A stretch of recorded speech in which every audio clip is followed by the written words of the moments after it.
si na bâtiment azotonga notamment na bâtiment retard azotonga na ba propre moyen sans contribution ya chef de l'État, sans contribution ya qui consomme na ba moyen maintenant Apeto vraiment ici Awas au débité autre magasin ben idée comme ça magasin chantier pour ça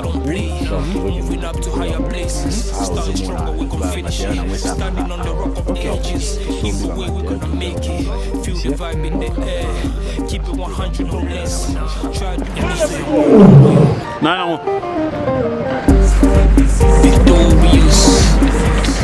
monument ya King Kester. Mais au monde ici ya Kinzenga donc na Kikwitiawa donc ba bota bilembo. Donc King Kester place à la poignée pour avenue O comme on a avenue King Kester. Des monuments bandi wana. Avant banda bengama avenue de l'université. Mais après pour reconnaître au King Kester ça là qui valoriser musique à Kikwit. Ndé yango na ba pesa ki avenue na souvenir on a King Kester. Donc voilà. Oyo papa Takizala donc azaki honorable yende pe fondateur ya Grand Hôtel ya Kikwit donc Grand Hôtel ya Kikwit donc asala maramebele na Kikwit ba petit boulevard yene mutataki donc maramebele asala ki pona mboka Kikwit. OK. Merci bien monsieur les appels comme ça pour plutôt fait ça il y a pour là qui s'appelle bah on va nous la mission italienne tout le monde a comme quelques auditoires et puis na makambo la terre tout à fait TV za radio tout à fait pimi suko libanda bona ba tido be avant pe na parler ba otala ki ana ke na ko tanga na iniki kuna na Kikwit est-ce que bazana ba auditoire kitoko mama kitoko yo suko yo ba accompagner biso ndenge recteur lo bituna tout le monde pe libanda yo za pena malamu d'accord pas de souci.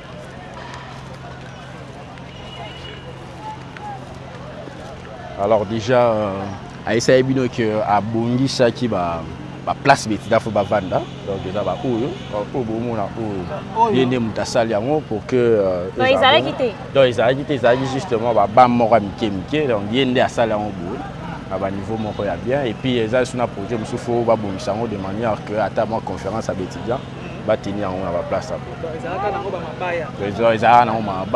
alors to nyai to banda pe na salle pour Takizala atonga salle moko o to bengi salle Takizala dans salle wana nde za kuta bâtiment administratif to to romona ndenge nini ezali donc tozoko bakaka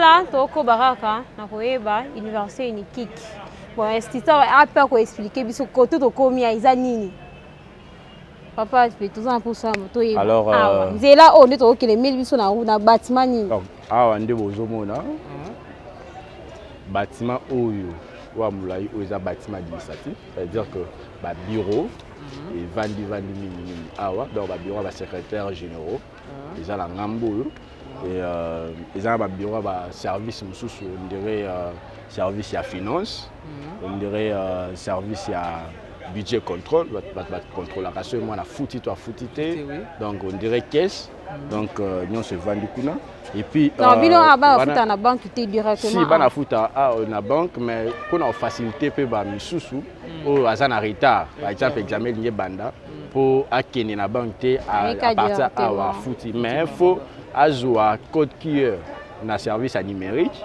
pour permettre que ba classer bon on est plus tard na banque.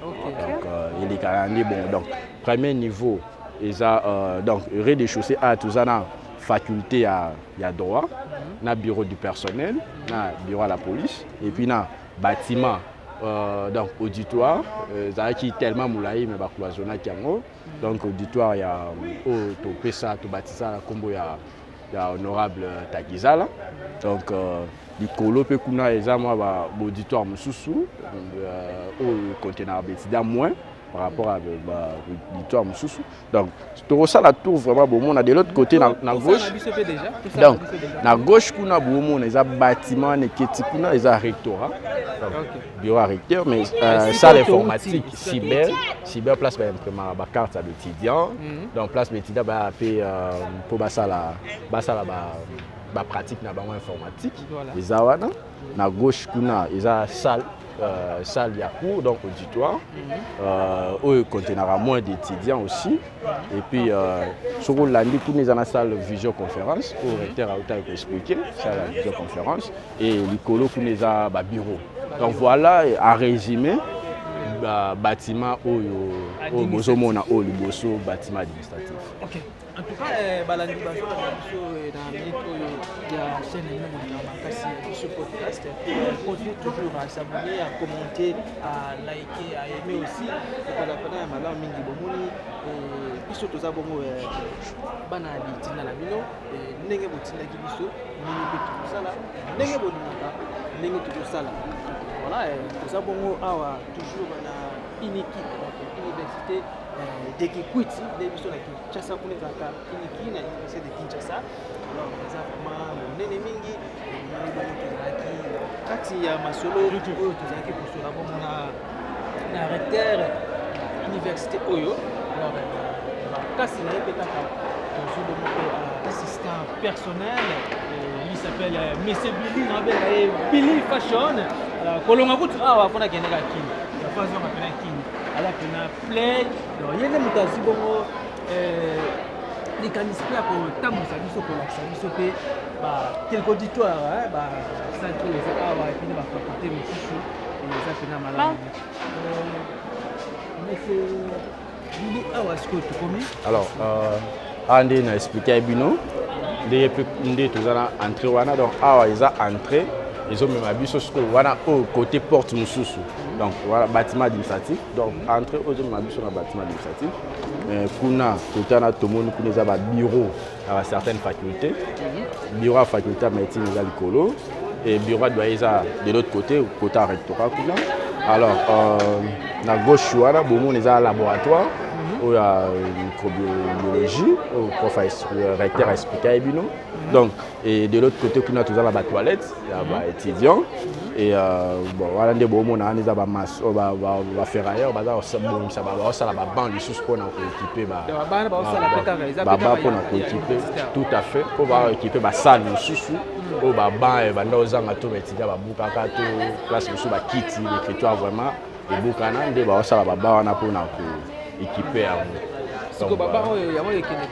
Mosusu pe kokende na auditoire au bazar otonga sika wana bien que tu faire appel aussi na certains écritoires des à lavement l'écritoire ban na salle amphithéâtre des ça donc et tu veux comment pe sika au bazar otonga pe wani tout à fait tu comme wana pour na homo dans tout mais peut-être beaucoup zoomer pour moi une salle où on va pour par exemple comment ça se passe en réalité.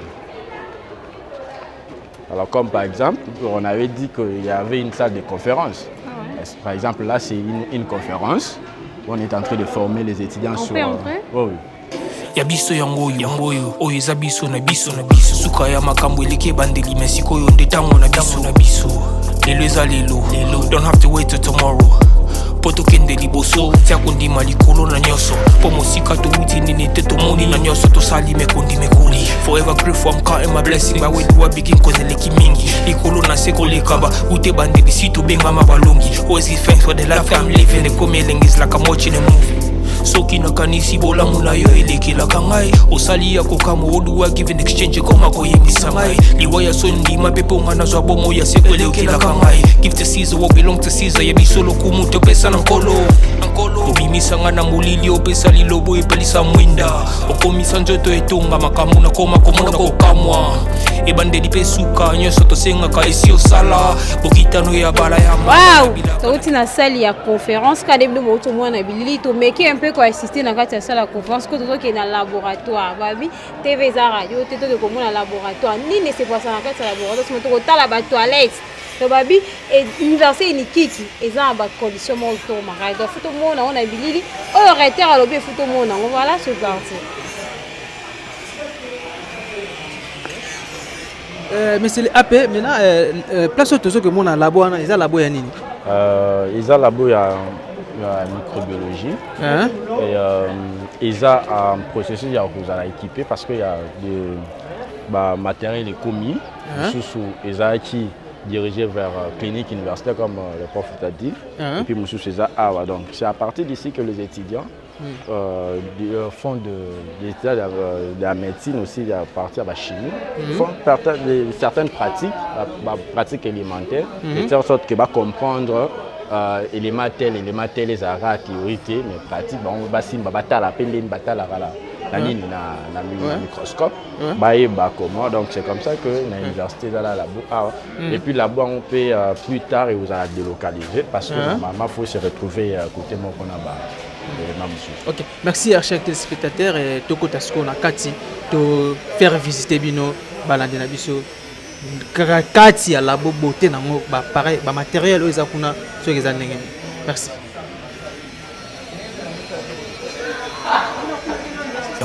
Oyo eza biso na biso suka ya makambo eleki bandeli mesiko oyo nde tango na biso lelo eza lelo don't have to wait till tomorrow poto kende liboso tia kondima likolo na nyoso po mosika touti nini te tomoni na nyoso tosali mekondi mekoli forever grateful I'm counting my blessing my way to begin cause eleki mingi likolo na seko lekaba ute bandeli si tobengama balongi always give thanks for the life I'm living the coming is like I'm watching a movie soki nakanisi bolamu na yo elekelaka ngai osali ya kokamo oduwa give in exchange koma koyebisa ngai liwa ya so ndima mpe mpo nga nazwa bomo ya seko elekelaka ngai give to Caesar what belong to Caesar yebiso lokumu topesa na nkolo obimisa nga na molili opesa lilobo epelisa mwinda okomisa nzoto eto. Voilà, boye touti na kati ya laboratoire kotala machine oyo arrêté article na website siko tozokende kotala ba toilette ezala ba condition nini oyo tozomwana nsima biso ki joso koyi kozwela biso immense wana eza groupe basalelaka na kati ya université ya Inikiki dans ta courant eza te bon bazalaka na groupe epeliselaka bango. Voilà, on continue toujours. Après groupe prochaine wana alimenta université Mobimba. Donc il y a un tout c'est là de 7h à 17h des fois peut tout qu'il a 20h sur tout ça activité mususu pour nous. Ce que wana peut avec combien de litres pour le temps mon ami. Le recteur l'avait dit. Il dépensera plus ou moins 200 litres. Wow. Donc tu n'as pas fort néga. La propre fort. Il y a beaucoup de la ratonga hier mais azumon. Université. Bon, ce sont des personnes encouragées. En tout cas, moi, vraiment, je suis encouragée. Surtout, quand on a bongo la Congo d'or. Qui n'est bongi quoi? Congo est bongi. Congo est bongi. Comment la bilo raboué? En tout cas, ils mangent inoubliable. Et puis, dans l'université, il y a Inikiki. Naba recteur nyoso et conseil quand on peut ça bango. Donc en fait, place au Bazali vraiment. Koyeba kolengela musana bango et kolengela ngo comment faut que on a témoignage à bien ndenge to mona bongo stati ya papa na biso takizala moto azaki bongo likanisi ya kosala université awa na Kikwiti et puis lobi pe wakota pe ilongi pe ya recteur oya salaka pe awa ya liboso to pe ya mibale donc voilà esika en tout cas pour la mibali pour la mibali rose voilà, TV za radio tende bozo mona bilili donc au retard le qui on to ko mona oui ba toilette ya propre Yoshua au bendi la biso tikuna to mona ba toilette ya propre voilà c'est la découverte hein to faire découvrir et puis les toilettes ya mibali to ya ba garçon donc on découvrir ya ba ici voilà donc sous asika ba to liaison de l'autre côté après obi ke nako somba pe Damas na côté na damé nazo ko dela mabeta donc de ba ici donc les étudiantes moro oyo a fabriquer ba produits oyo a kosokola ba toilettes et puis à la partie na université une manière aussi à faire avancer connaissance na yo aussi à motiver quoi par rapport à maïli ou yazala. En tout cas moi j'ai beaucoup apprécié ici. Oh non mona ok, toilette à bas ici. Oui, c'est ah ouais, oh, ça toilette à bas, mbali. Pour moi, on appelle toilette à bas, si n'est donc, Inikiki, ils ont bien organisé. Ça va s'en va tout. Toilette à mbali, ils ont bas spécial. Quand tout le monde habite, ou si kuna doto iya, balobani na lingala makasi wana nomele. Zongo ya bana basi. Malgré tout, na ebi vraiment qui congote, mais na bête on a qui congo malheureusement. Maman, alors ça c'est pour les femmes. Ah donc comme une toilette ya basi. Wow. Yo choix na ko ka sentiment te yo zo la raba bon en tout cas c'est du wow. Ok, on peut rentrer.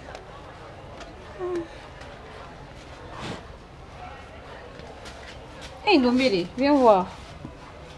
Il n'y a pas à commenter ici. Ah oui, hein? Donc voilà. En tout cas, félicitations AP. Félicitations maman. Vous avez tenté de faire un bon travail ici. En tout cas, pour ça, que vous venez bien. Et puis, bateau, baza pene pene. Le gars, bien, baza pene pene. C'est le PSR pena conseil moi ya malonga. Donc voilà. Donc kitoko vraiment. Ok.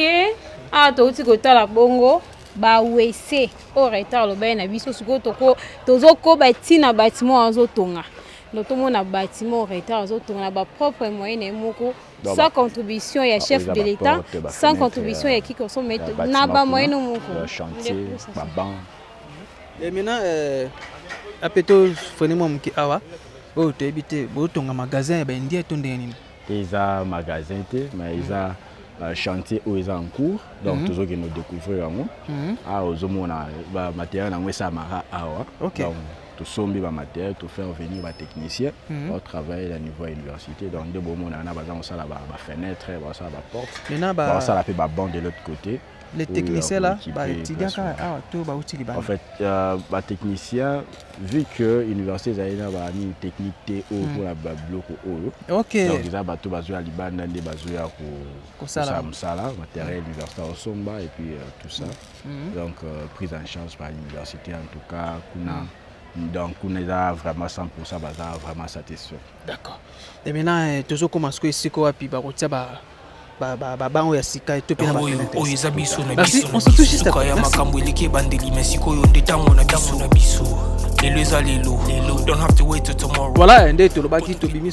nouveau bâtiment au Bazotonga.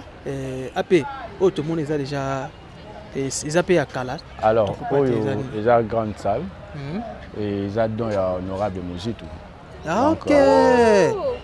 Et puis le gars moi na bois la banina na bifona ça pe moi logo na mon université. Théâtre pour la université. Et on déplace la conférence amener ça la grande salle de Nikik. Donc mais photo modernisant on a kati pour avant ils avaient une conception mais photo modernisant on a écritoire amphithéâtre et puis ça les a vraiment équipé on dirait amphithéâtre. Donc pour le moment tu utilises un amphithéâtre et puis grande réunion ils ont la capacité à ma casse. Donc des fois examen un peu étudiant dans faculté de médecine belé va étudier donc résoudre le problème maintenant tout le monde a peine à sima ndeko je suis et terrain de football. Oui, ils ont terrain. Et puis bâtiment tout le monde a kuna. Donc en fait bâtiment il y a ancien gouverneur Richard Ndam. Pardon, Kamisem de Mutua Tongaki. Mais comité de gestion au Monagiza vraiment bâtiment où longue bonité pour l'université. Donc ils ont un projet pour la toiture wana, renforcer la colonne et bâtiment parce que dans l'université tout ça bâtiment poussé bon côté. En attendant et servir on dirait auditoire. Ils ont la capacité à Makasi. Donc terrain où ils ont place étudiants babeta balé, place la compétition ça la maka para académique donc activité para académique ça m'a pour ils ont direction à œuvre étudiantine où yo tala makambo ya activité malé pe ça na kata grande salle. Donc étudiants chaque année bazala on dirait awa bautaye ko beta match moko ya ancien ba recevoir ba nouveau match amical. Donc il y a plusieurs matchs ici qui se jouent sur ce terrain. Donc au terrain à football on s'est réservé juste pour nous les beaux monana à côté kuna bozomo neza place ba étudiant agronomie en attendant ba kita na terrain ya ndunga au prof monsieur le recteur autant epsabino en attendant ba travaux na bango bozomo na nyonso za ba TP on va appeler ça étudiant agronomie donc tout baloni loni za ba TP za ba TP ba esi bango ndeni epina rebo tarande nini ba juste ko ba bilo wala bo sala ngo na terrain.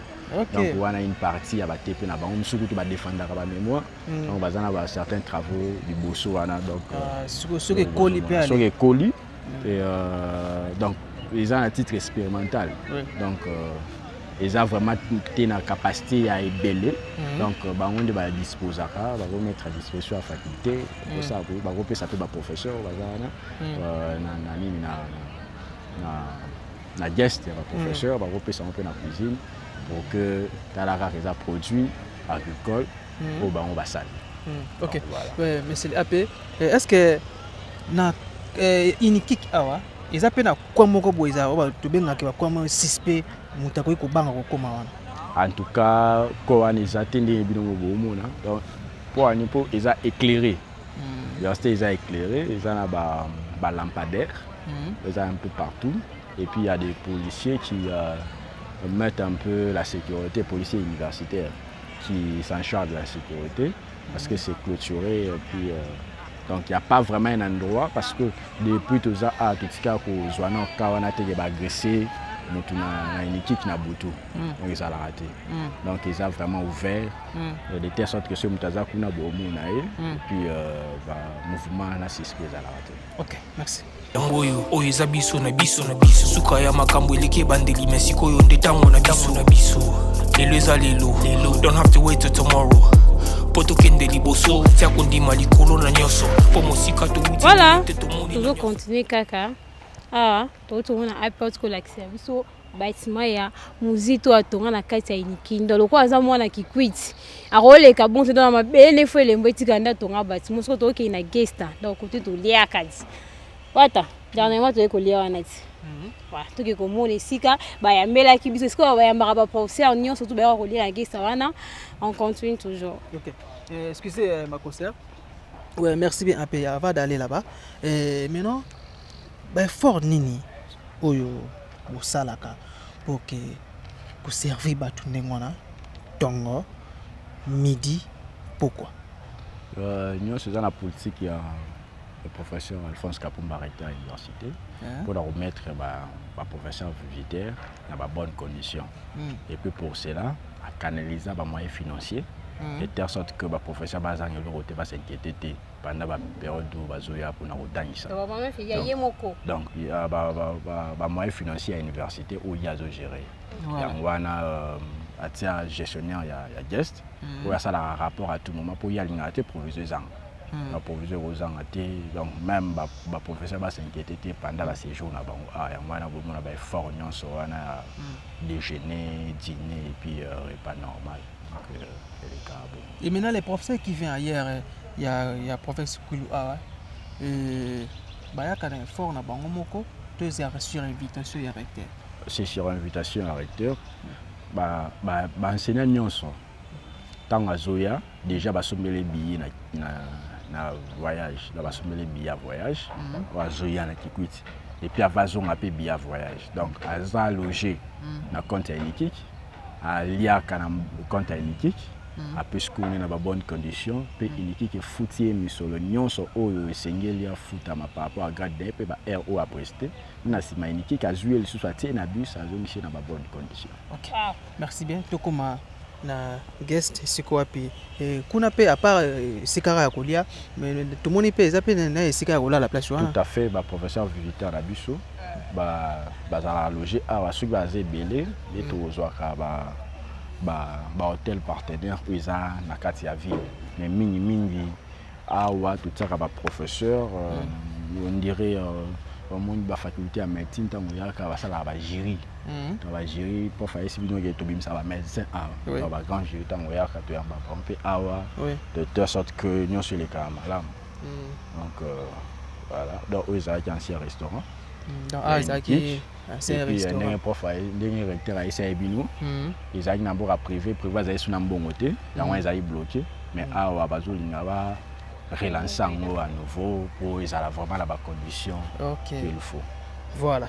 Maintenant tout à l'heure là, toujours comme bongo na guest et siko wapi ba yambaka pe ba paya, ba professeur ba uta bongo libanda ba province où ya Kulu Awa, bautaka Kinshasa, bautaka Mbandaka, bautaka Chikapa, bautaka Bagungu. Alors, bayaka bongo sur invitation, il y a monsieur le recteur, il y a Inikik. En tout cas, félicitations. Et tu sais que pende dazolo bakaka mettre fois. Ba recteur monter ma pe faut alaka ouvert, faut que tika bilembo to benga bongo sisabidimbo ata ozate mais lobby bazo kanisa yo ko zapena malamu minke ko zwa mbongo ko taka ka na ba libenga pena ko sala ba maramoko bo eza qui non ils a concerné université ko en dehors il y a kawa puis entreprise ozwaki faut ko tonga ils a pena malamu mingi. Merci TV ils a radio tina ba mnoka toujours liste le couleur les jours. Voilà tout ça na kati ya gesta. Donc babi iska bayamba ba paya. Iska to kolia kumela pe ko sokola. To ko tana kati to mona comment la kati ya gesta za la ndenge nini. Ils ont propre ni retard le bac tout ils ont de donc voilà aussi. Comme je vous avais dit, TV Radio T, nous rentrons pour tout découvrir. Derrière, il y a Guest, les caca appellent à Bisso à Outikoluba, Tokotana, et vous attendez Malam Mingi. Donc voilà, nous avons Guest. Puis tout le monde est à alors, tout le monde est à acquisition. Donc, où ils ont acquis, ils ont condition à la montée. Le recteur est en train de réhabiliter le guest. C'est-à-dire qu'à changer dans la chambre, la condition en haut, et puis changer de bambeto. Donc, c'est en train de tout acquérir un lot important. Nous, de l'autre côté aussi, dans la chambre, il y en a beaucoup. Donc, pour équiper la chambre, la condition normale, de telle sorte que le professeur va dans la condition où il est long. Donc, la chambre est dans la tine. On peut aller là-bas. Donc, ici, ça, ce sont les chambres. Donc, voilà la chambre, il n'y a pas de professeur. Au Liban, il y a province. Tout à fait. Donc, voilà la chambre, mais on ne peut pas que je parce que non. Tu peux que je monte, mais que la Kisaka, au sala, il y a malade, mon recteur, au sala. Donc, et puis voilà. Ah, tout ça, bon, il y a guest. Et donc, voilà. Tu as bon, il y a guest. Tout ça, il y a Liban, ceux qui sont dans nouveau bâtiment pour koyamba pekaka ba misala ebele awa na université ya Inikik donc université de Kolobizate ya biso yangoyo oyo eza biso na biso suka ya makambo eleke bandeli mesikoyo ndetango na biso lelo eza lelo don't have to wait till tomorrow poto kende liboso. Voilà ndi bomona bilili touti kolakisa bino gesta donc iska bato baleka bomondi bomona bato bazolia ba professeur et ba professeur utaka libanda ya province ya Kikwiti donc ato uti Chikapa uti Mbandaka uti wapi bon yambelo na gesta olia kitoko ato sabino établissement oyo recteur azotonga ba propre moyen mo quoi donc ye anena pour ça que l'état pour université pour fuka l'état pe sambo a contribué na vision et chef de l'État Félix Antoine Tshisekedi dans tongele l'établissement de Tomo Abili bon AP toi la pour ce que briefing bâtiment alors le bozomona bâtiment ils a R+2 c'est-à-dire ils a 2 niveaux et puis na 4 ils en a 12 auditoires ils en a 6 toilettes il en a 8 bureaux et puis donc, nous avons la capacité à accueillir un nombre important d'étudiants. Et donc, beaucoup de temps pour la capacité à la salle et puis nous avons travailler sur les cas. Voilà, la caméraman du moment où on est en Kati, à la biso, le bâtiment, pour habiter les radio. Il y a 11 bâtiments à Kati. Donc,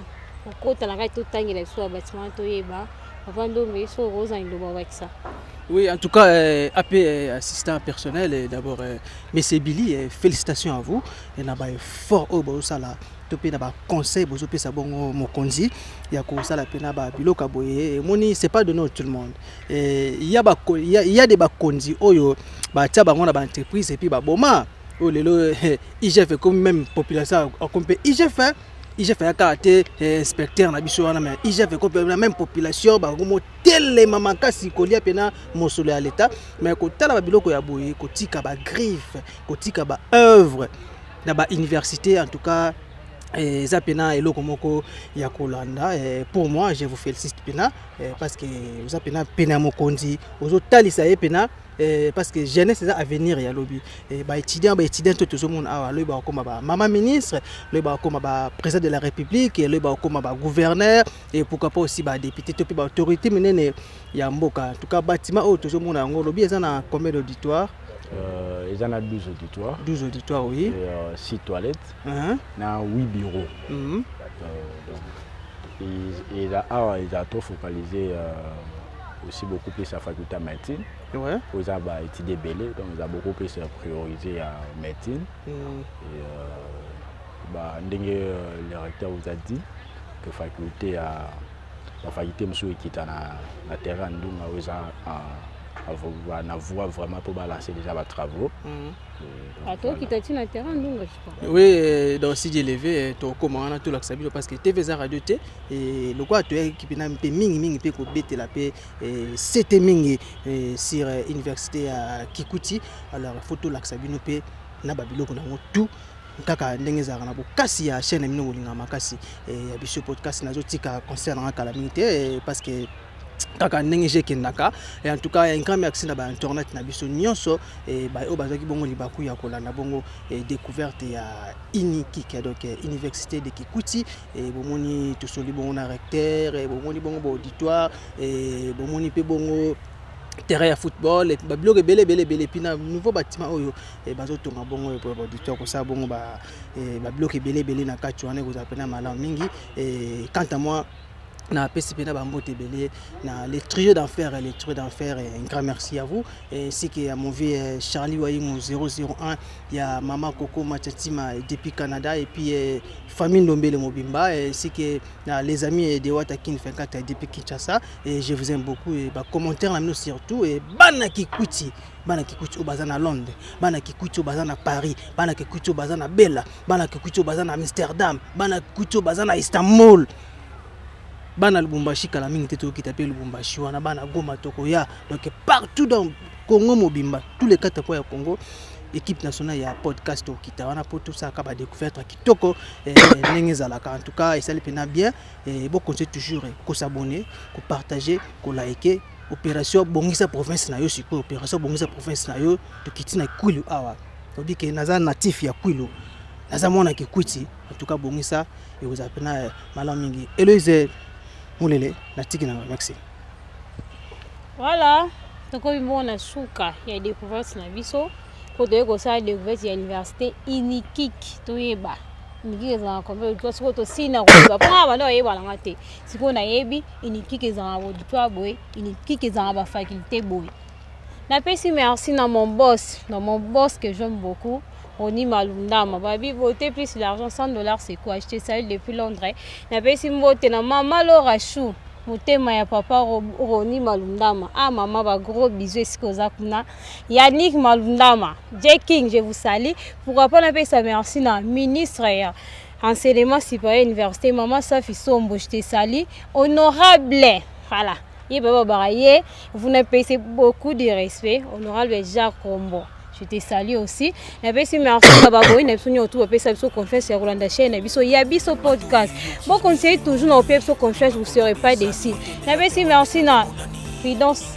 Ngimbi depuis Kinshasa donc il a bien accueilli à part aux assers à collègue na Ramsa je te salue aussi na pesi mbote na famille Moulele donc famille nanga ça biso babi ba Moulele basi la raté je vous salue depuis Kinshasa na pesi mbote na mon ami que j'aime beaucoup, Mabi Charlène, la chinoise perdue au Congo, journaliste Amara, je te salue depuis Kinshasa. Josué Mbungu, caméraman, la soudame, tu film à Jésus. Je te salue aussi. Votre petit camarade a branché au Kolanda, chaîne, et puis podcast, vous ne serez pas déçus. Bye.